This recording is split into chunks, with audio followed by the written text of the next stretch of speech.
ना सूरत में ना मैं मूरत में ना मैं कास के दार में मुझको कहाँ तो ढूंढे रे बंदे मैं तो तेरे पास हूँ।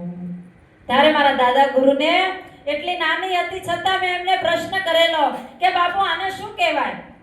ત્યારે મારા દાદા ગુરુએ મને એટલી સમજણ છે કે દાદા ગુરુએ મને કહેલું કે બેટા જીવનમાં જીવી લેવાનું, પણ ના સુરતમાં ના મુરતમાં ના કાશી ના કેદારમાં ક્યાંય ભગવાન ખોળવાનું નથી, ભગવાન આપણી અંદર જ ખોળવાનો છે।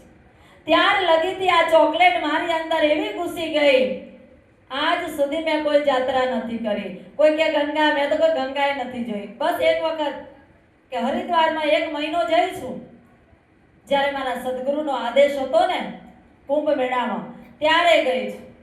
બાકી હું કોઈ જાત્રા નથી કરતી। જાત્રા કેવી કરવાની છે કે કોઈ ભૂખ્યાને ભોજન આપી દેવાનું છે, કોઈ તરસ્યાને પાણી આપી દેવાનું છે, કોઈ પડ્યો છે, કોઈ થાકેલો છે એને હાથ ઝાલીને ઊભો કરવાનો છે। એ જ આપણું ભજન છે, એ જ આપણી જાત્રા છે। હું એવી ખોટી જાત્રામાં માનતી નથી। દુનિયા કહે છે કે ગંગામાં નાવાથી પવિત્ર થવાય, હે?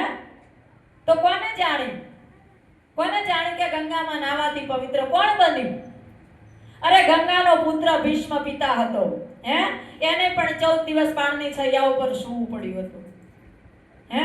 સવારે એની બાણની છૈયા બિછાવવાની હતી, રાત્રે નીકળી છે, કૃષ્ણ ભગવાન સામે મળ્યા છે કે માં આજે તું માં બનીને નીકળી છે? કે હા આજે હું માં બનીને નીકળી છું। તો કેમ નીકળી છું? કાલે મારો સવારે દીકરો અહીંયા સુવાનો છે, એની જગ્યા સાફ કરવા જાઉં છું, એને કાંટા ન વાગે ને કાંકરા ન વાગે એના માટે હું માં બનીને જાઉં છું। તો એની માં નહોતી, હે? ક્યાં એને સાફ કરવાનું હતું? એનું જીવતર એનો ધોઈ ના નાખો? આ બધી અંધશ્રદ્ધા ઉપર આપણે દોરીએ છીએ। આ અંધશ્રદ્ધામાં હું માનતી જ નથી। મારા સદગુરુને પણ હું કહું છું, મારા સદગુરુ મારાથી 3 વર્ષ નાના છે, હા,